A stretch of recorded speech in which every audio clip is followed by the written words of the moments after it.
Assalamualaikum warahmatullahi wabarakatuh. Halo, apa kabar batur sedulur kampung? Ketemu lagi bersama saya di Touching TV. Dan kali ini saya akan memaparkan tentang 11 mitos Jawa yang paling banyak beredar di masyarakat. Percaya? Oke, kita simak saja penjelasan ini. Namun sebelum lebih lanjut menyimak penjelasan ini, bantu kami dengan cara klik tombol subscribe dan tombol lonceng agar Anda mendapatkan notifikasi video terbaru dari kami secara gratis. Check it out.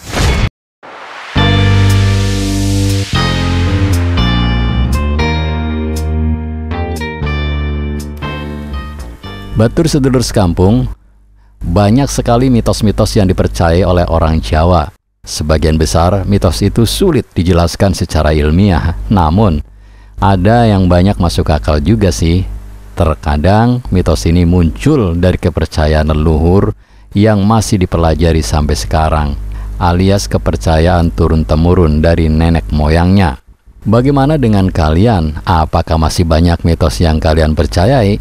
Berikut mitos Jawa yang masih kalian dengar di beberapa daerah. Yang pertama, anak pertama tidak boleh menikah dengan anak nomor 3. Jika ditanyakan dari mana asal dari mitos yang saat ini, kebanyakan orang tua menjawab itu sudah aturan yang lahir di masa leluhur masih hidup. Banyak masyarakat Jawa juga masih mempercayai aturan tersebut yang terkadang menyebabkan sugesti berlebihan. Salah satu contohnya, apabila pasangan anak pertama menikah dengan nomor 3, maka konon katanya akan mendapat malapetaka dalam keluarga. Wallahu a'lam, aja percaya. Yang kedua, jangan makan di depan rumah. Oh, apa ini alasannya? Yuk kita simak. Makan di depan rumah atau teras dapat mengurangi rezeki dan juga akan mendapat kesialan. Sebenarnya mitos yang satu ini dapat dipikirkan secara nalar. Kenapa orang tua melarang kita makan di depan rumah? Hal tersebut lebih ke sopan santun agar orang yang lewat tidak melihat kita makan di depan rumah. Apalagi makan kita banyak. Tentu membuat keluarga jadi malu, iya kan? Namun masalah rizki adalah tentang bagaimana kerja keras kita.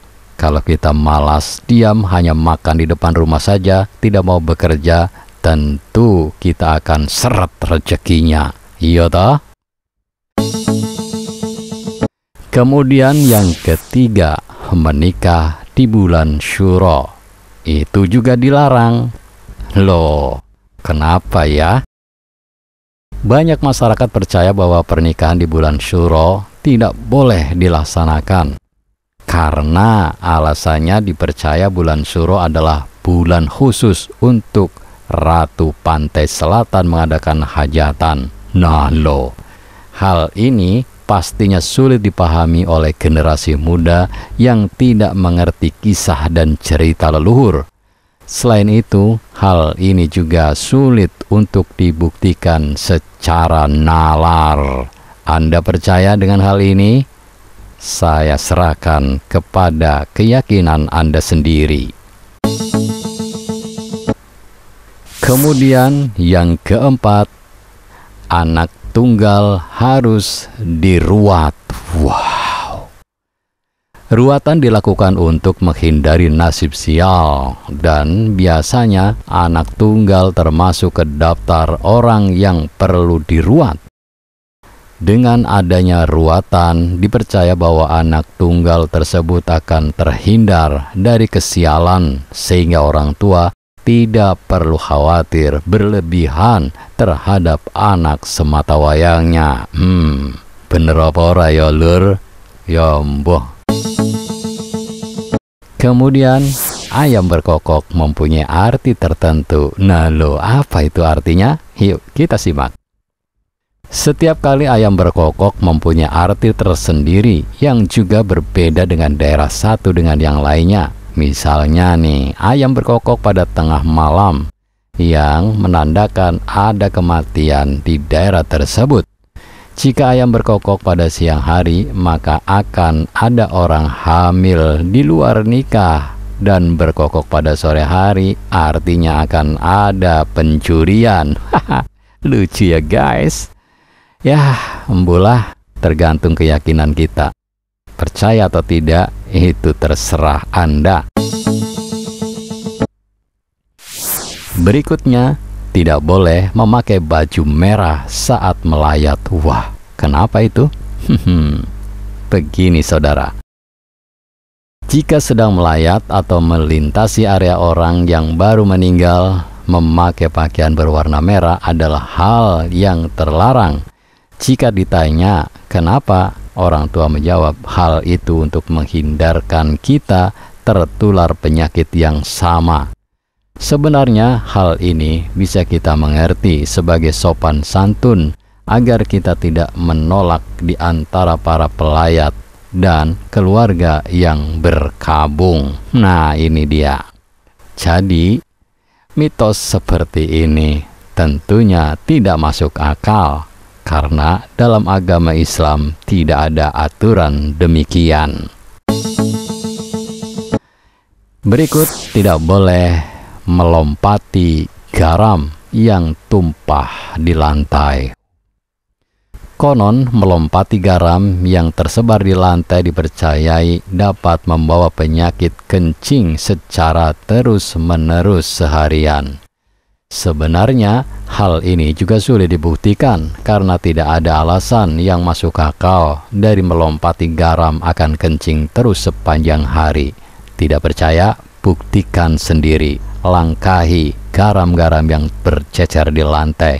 Apakah betul Anda akan terus membuang air kecil seharian penuh? Saya yakin itu hanyalah mitos belaka.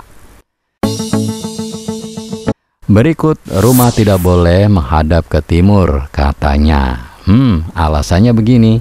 Rumah yang menghadap ke timur dianggap sebagai rumah yang senang disinggahi oleh makhluk halus. Banyak yang percaya bahwa rumah tersebut akan banyak hantunya dan dipakai sebagai base camp para hantu.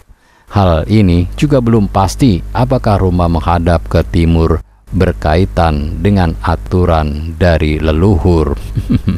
Oh no, ayo lur. Kemudian, rumah tusuk sate sebaiknya dihindari. Opo menaiki. Banyak orang yang tidak mau membeli rumah tusuk sate. Rumah tusuk sate yang dimaksud di sini adalah rumah yang langsung menghadap ke jalan lurus atau ditabrak oleh ujung jalan. Hal ini dipercayai bahwa keluarga yang singgah di rumah tusuk sate akan mendapatkan kesialan. Ojo percaya, ojo ngandel, yo. Berikut, bangun tidur siang menghilangkan rezeki. Nah, ini dia.